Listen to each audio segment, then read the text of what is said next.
ڕۆژنامەنووسی بگیرێت و یاساکانی ڕۆژنامەگەری زانیاری جێبەجێ بکرێت. ڕێز لە سەروەربوونی یاسا بگیرێت و کۆتایی بە دیاردەی دەربازبوون لە سزا بهێنێت.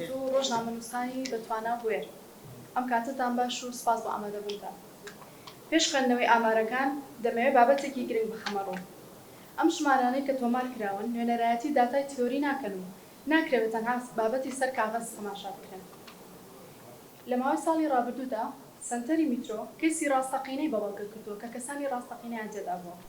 کەسانێک کە ئازاریان پێگەیشتووە بێدەنگ و سەرکوت کراون و مامەڵەی خراپیان لەگەڵدا کراوە. لە پشت هەریەک لەم ژمارانەوە چیرۆکێک هەیە، زۆر جاری چیرۆکێکی بە ئازارە. ئەوەی ئەمڕۆ دەخرێتە ڕوو دەرئەنجامی کارکردنی بەردەوام و پشتڕاستکردنەوەی ورد و لەسەر و هەموو شێوە بە پرسیارەتیە بۆ ڕەنگدانەوە و پیشاندانی ئەوەی کە لە ڕاستیدا ڕوویداوە. فەرموون ئێوە ئامارەکان. لە ساڵی 2025دا 315 پێشێلکاری بەرامبەر بە 252 ڕۆژنامەنووس و دەستگای ڕاگەیاندن ئەنجام دراوە لە هەرێمی کوردستاندا و جۆرەکانیشیان بەم شێوەیە: یەک حاڵەتی تەقەکردن لە ڕۆژنامەنووس، یەک حاڵەتی تیرۆرکردن بە درۆن، 120 حاڵەتی ڕێگری و جیاکاری، 74 حاڵەتی لێدان و هەڕەشە و هێرش سوکایەتی، 53 حاڵەتی شکاندن و زەوتکردنی کەلوپەلی ڕۆژنامەوانی، 3 حاڵەتی هەڵکوتانە سەر ئۆفیس و داخستنی کەناڵ، 52 حاڵەتی دەستبەسەرکردنی ڕۆژنامەنووس، 4 حاڵەتی پڕکردنەوەی فۆرم و بەڵێننامەی نایاسایی، لەگەڵ 7 حاڵەتی هێرشی ئەلکترۆنی. ئەم ئامارانە ڕەنگدانەوەی واقعێکی سەختن و بە هەموو جۆرێکیش شایانی گرنگی پێدانی جدی. لە ساڵی 2025 لەلایەن چین و توێژە جیاوازەکانەوە لە هەرێمی کوردستان 356 چالاکی جۆراوجۆر ئەنجام دراوە. شێوازی ناڕەزایەتیەکان بەم شێوەیە بوون: 186 گرتبوونەوە، 96 کۆنگرەی ڕۆژنامەوانی، 29 داخستنی شەقام، 27 بایکۆت، 9 ڕێپێوان، 7 مانگرتن، 2 کۆکردنەوەی واژۆ. ناڕەزایەتیەکانی ساڵی 2025 بەپێی شوێن: 185 چالاکی لە سلێمانی، 111 چالاکی لە هەولێر، 14 چالاکی لە دهۆک، 16 چالاکی لە هەڵەبجە، 11 چالاکی لە ئیداری سەربەخۆی ڕاپەڕین، 18 چالاکی لە گەرمیان، 1 چالاکی لە ئیدارەی سۆران. جۆری داخوازیەکانی هاوڵاتیان لە چالاکیەکاندا بەم شێوەیە بوون: 93 بۆ خزمەتگوزاری، 89 بۆ موچە، 46 بۆ دامەزراندن، 12 بۆ مافی ڕۆژنامەنووسان، 12 بۆ مافی کرێکار، 11 بۆ پلەبەرزکردنەوە، 9 بۆ مافی ژنان، 9 بۆ ژینگە، 8 سەروەری یاسا، 6 بۆ مافی خاوەنپێداویستی تایبەت، 6 بۆ مافی خوێندکاران، 5 بۆ مافی خانەوادەی ئەمپالکراوان، 5 دژی تایبەتکردنی کەرتی تەندروستی، 4 کەمکردنەوەی کری دوکانداران، 4 بۆ مافی خاوەنمۆلیدە ئەهلیەکان، 37 داخوازی جیاجاش هەبوون. لە میانەی ناڕەزایەتیەکانە بەداخەوە چەند حاڵەتێک تۆمار کراوە، پێم خۆشە ئەوانشتان بۆ بخەمەڕوو: 2 حاڵەتی کوشتن، 108 حاڵەتی دەستگیرکردن، 2 حاڵەتی فراندن، 1 حاڵەتی ئەشکەنجەدان، 3 حاڵەتی فشار بۆ سەر نووسەران.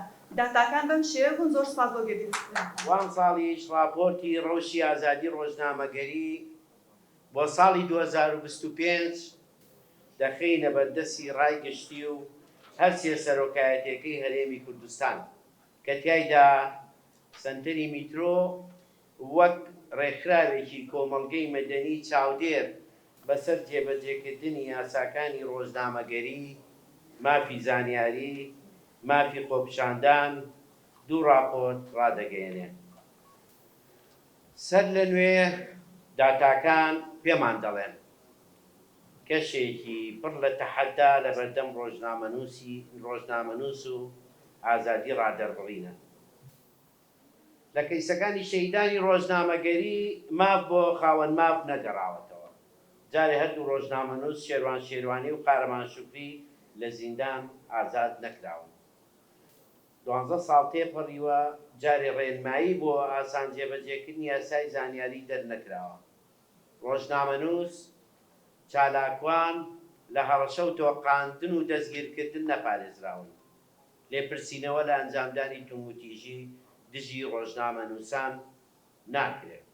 خۆپشاندان لە 50 کەس بترازێت وەک مەترسیە بۆ سەر ئەمنی قەومی تەماشاکرێت کەناڵ داخن ستۆدیۆ داگیرەکەن نایدەنەوە گەرەستەکانیان نەشکێن هەڵدەکتنە سەر کەناڵ بە هەڕەشە بەرنامە ڕادەگرن دەڵێن ئەمری وەزیر گرتبوونەوە وەرکشۆپ تەنانەت کۆنگرەی ڕۆژنامەنووسی دەبێ مۆڵەتی بۆ وەرگیرێ تەنانەت دەقی شانۆیی سینەمایی دەبێ ئاسایش ببینێت. هاوڕێیان داوای یاسایی بەهۆی ڕەخنەگرتن لە دەسەڵاتە گشتیەکان زیایی کردووە. توموتیژی پەلاماردانی تیمەکانی ڕاگەیاندن و توندکردنیان لە بنکەکانی هێشتنەوەی پۆلیس و زیندان یاسایش ڕۆتینی ڕۆژانن. بابەتەکانی تایبەت بە بڵاوکردنەوە و بابەتەکانی تایبەت بە بڵاوکردنەوە و کەیسی خۆپشاندانەکان دراونەتە دەستی ئاسایش نەک پۆلیس. فەرمانی مانەوە لە زیندان بۆ ڕۆژنامەنووس نووسەر ڕەخنەگرت پەریسەندووە. ڕەخنەگرتن لە دەسەڵات بە یاسای سزادانی عێراقی کۆتوبەند دەکەن. هەواڵی ساختە و چاواشەکارانە ئەکرێتە پاساو بۆ پێشنیازی یاسای میدیای ئەلکترۆنی تا کۆتوبەندی بکەن. فرەیی میدیایی لە پێدانی زانیاری و ئامادەبوون لە چالاکی گشتی ڕەچاو ناکرێت تەنانەت لە چالاکی ڕسمی و پرۆتۆکۆلی حکوومەت جیاکاری دەکرێت. خانمانی میدیاکار لە ناو دەستگاکانیان و دەرەوە هەراسان ئەکرێن توموتیژیان بەرامبەر دەکرێت. ڕۆژنامەنووسان بەبێ عەقد کار دەکەن و بە کرێی کەم دەوام دەکەن. دیاردەی پشکنینی مۆبایل هی ڕۆژنامەنووسان و خۆپشاندەران بێ فەرمانی دادوەر ئەنجامە درێت. هەر ئامرازێک بەردەست بێت بۆ بەرتەسکردنەوەی ئازادی بۆ ناوزڕاندنی ڕۆژنامەنووسان و چالاکوانان و مافی مرۆڤ ژنان ڕەخنەگرت بەکاری دەهێنن وەک هێرشی ئەلکترۆنی. اینجا سەدان دەستگای میدیایی سێبەر سەدان ڕێکخراوی مەدەنی وابەستە پیشان دەدەن کە هەر یەکەی سەر بە حیزبێک و دەستگایەکی ئەمنین ناویان لێ ناوە فرەیی میدیایی و فرەیی ڕێکخراوی مەدەنی. برەو بە ڕوحی ناوچەگەری و لێکترازانی سیاسی دەدەن. لە سلێمانیەوە هەولێر ناشرینەکەن لە هەولێری شەوەبانقەس سلێمانی کراوەتە ئامانج نازانن لە کۆداییدا کوردستان ناشرین کراوە. دەیان توندڕە و لە داهاتی گشتی منبەر و سەکۆی بۆ دروستکراوە ئازادن. هەندێکیشیان کەیفیان بە داعش و ماعەش دێت کە گەنجێکیش بە کۆمێنت ڕەخنە لە بەرپرسێکی حکوومەت دەگرێت هەڵدەکتنە سەر ماڵەکەی و پاڕای لێکۆڵینەوەی بۆەکەنەوە. پارەی سیاسی بڕیار ئەدات بەشێکی زۆری ڕێکخراوەکانی کۆمەڵگەی مەدەنی و میدیاکان لەکوێدا بێدەنگ بن چی بشارنەوە لەکوێشدا قسە بکەن و بنووسن.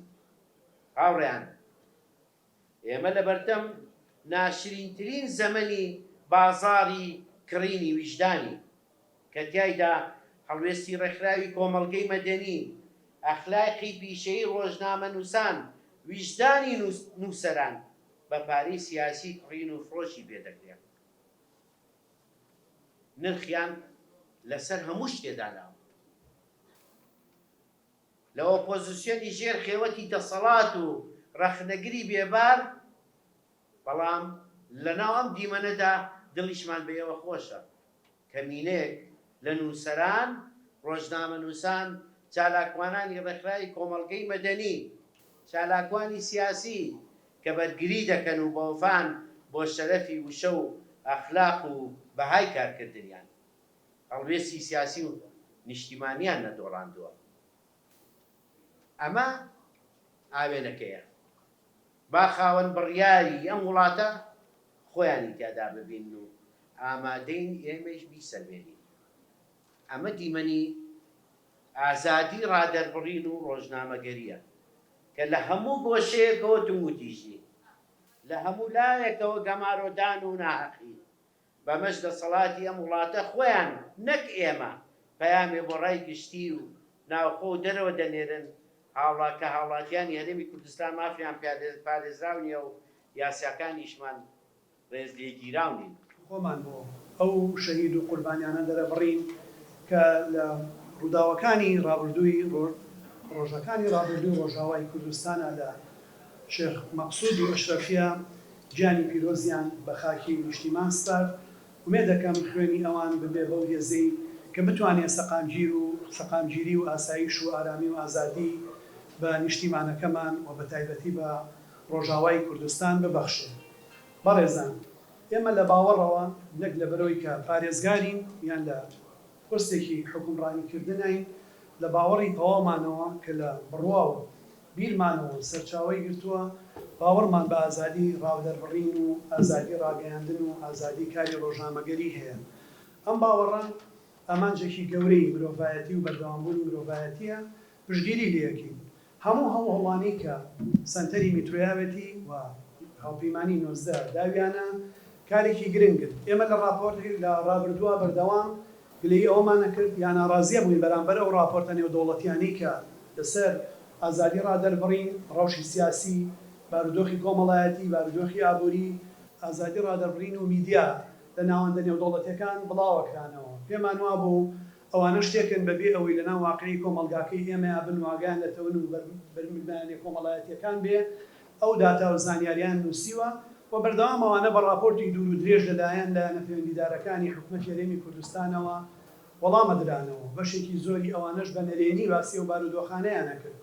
بەڵام ئێستا سەنتەری میترۆ هاوپەیمانی 19 کارێکی گەورەیان کردووە لەناو خۆمانە، لەگەڵ خۆمانە، لەناو ڕووداوەکانە بەبێ ئەوەی ئامانج و مەبەست و ئەجەندایەکی دیاریکراوی ناوچەی یان نێودەوڵەتی هەبێت، بەبێ ئەوەی بیانەوێت فشارێک لەسەر ئەو بارودۆخانە دروستکەن لەلایەنی سیاسیەوە، ئەیانەوێت ڕەوشەکان لە ڕووی یاساییەوە، لە ڕووی ئیتیکەوە، لە ڕووی ئەتەکێتەوە، لە ڕووی بەرپرسیارەتی کۆمەڵایەتی و ڕۆژنامەگەریەوە دەست بخەنە سەر برینەکان. بۆیە ئێمە بێ بە جددی ئەم بابەتانە وەربگرین و مافی ئەومان نییە کە دابنیشین بۆ هەرێکێکیان بەهانەیەک و وەڵامێک ئامادە بکەین بای ئەوەندەی ئەبێ هەوڵ بین ساڵ بە ساڵ ئەم ڕێژانە بێنە خوارەوە، کەم بنەوە، کورد بنەوە تا ئەوەی کە هەوڵ بین نەمێنن. هەموو ئەمان پێشکەشکردنی وێنەیەک بە خەڵکی ئەم وڵاتە، وێنەیەک لەسەر کۆمەلگاکەمان، وێنەیەک لەسەر حکومڕانی ئەم وڵاتە کە تەواو و ناکۆکە بە کۆی ئەو پرۆپاگەندانەی زیادە هێزێک لەم وڵاتەدا لەسەر کۆمەلگاکە و لەسەر فۆرمی حکومڕانیەکە دەیکات. و گرنگی ئەم وێنەیە لەوەدایە ئاگادارمان دەکاتەوە لەو کێشە گەورە گەورانەی کە ئێمە لە ئاستی کۆمەڵایەتی و لە ئاستی سیاسی و لە ئاستی کولتوریە بەدەستیەوە دەناڵێنین. ئەو قسانەی کاک هەڤاڵم بۆ کرد باسی کردەوە من بەشێکی زۆری باوەڕم پێێتی و ڕاستە ئێمە کێشەیەکی گەورەی حکومڕانیمان هەیە لە کوردستاندا و بەشێکی زۆری ئەو تاوانانەی کە دەکرێت پەیوەندی بە حکومڕانیەوەیە. بەڵام من ئەمڕۆ کە دەمەوێت لێرەدا قسەتان بۆ بکەم، ڕاستیدا قسەتان لەسەر سێ بابەت بۆ بکەم. بابەتی یەکەمیان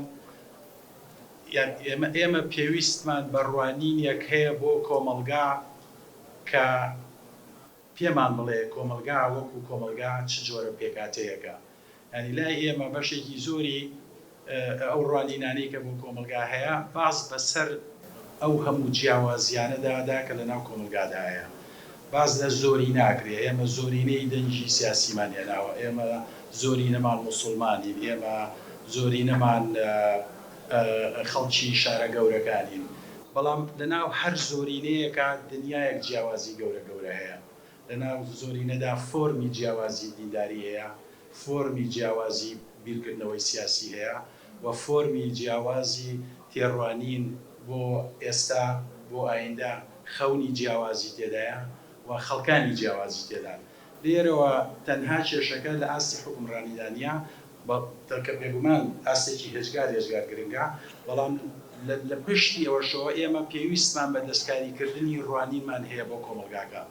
لە ڕاستیدا بەشێکی زۆری ئەوانەی کە ئەمڕۆ لە پێگەی دەسەڵات و دەسەڵاتدانیانی فۆرمە جیاوازەکانی دەسەڵاتی سیاسی و بیگرە بۆ دەسەڵاتی دینی هەمویان ئێمە ئەکەن بە کۆپی یەکتری ینی لە کاتێکا کە پێمانەڵێن ئێوە موسڵمانن هەمومانەکەن بە یەک جۆر موسڵمان کە لە خەیاڵی دینی ئەواندا ئامادەیە کە بێمان دەڵێن ئێمە هەمومان نیشتمان پەروەرین نیشتیمان پەروەەر یەک پێناسی هەیە ئەویش ئەوەیە کە ئەو هێزە سیاسیە بۆ نیشتمان و نیشتمان پەروەری دەکات چالێکەکەی ئەم ساڵی سنتەری میترۆ جیاوازیەکی هەبوو چونکە لە پاڵ ڕاگەاندنی پانزەیەمین راپۆرتی ساڵانی خۆیان لە هەرێمی بۆ تۆمارکردنی پێشەلکاریەکان لە هەرێمی کوردستان و عێراق لە پاڵیا راپۆرتی مافی ئازادی ڕادەربڕینیش کە تۆڕی هاوپەیمانی 90 دەری دەکا بڵاوی کردەوە واتە ئەرکی میترۆ لەم ساڵا بووە بە دوو ئەرک کە تەنها لە چوارچەوەی ئازادی ڕۆژنامەگاریە کار ناکات بەڵکو